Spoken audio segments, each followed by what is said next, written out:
చూడగానే నోట్లో నీళ్ళూరే దోసకాయ ముక్కల పచ్చడి చాలా రుచిగా ఉంటుంది. ఒకసారి ట్రై చేయండి. దీనికోసం ముందుగా ప్యాన్లో ఆయిల్ వేసుకుని పచ్చిమిర్చిని చిన్నగా ముక్కలు కట్ చేసుకుని వేసుకోవాలి. తర్వాత వంకాయలు కూడా చిన్నగా తరిగి కొంచెం ఉప్పు వేసి ఈ రెండింటిని కాస్త వేగిన తర్వాత 2 టమాటాలు కూడా వేసుకొని ఈ టమాటాలని మెత్తబడే వరకు వేయించుకోవాలి. ఈలోపు దోసకాయని సన్నగా ముక్కలు కట్ చేసుకోవాలి. తొక్క తీసి చాలా సన్నగా నేను చూపించినంత సన్నగా కట్ చేసుకుంటేనే ఈ పచ్చడి బాగుంటుంది.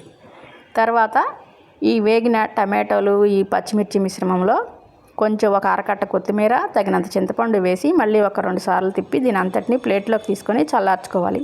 మిక్సీ జార్లో ఒక చిన్న వెల్లుల్లిపాయ, తగినంత ఉప్పు, ఈ పచ్చిమిర్చి మిశ్రమాన్ని మొత్తాన్ని వేసి ఇలా మెత్తగా గ్రైండ్ చేసుకోవాలి. తర్వాత ఈ ముక్కల్లో ఈ చట్నీ వేసి కలుపుకోవాలి.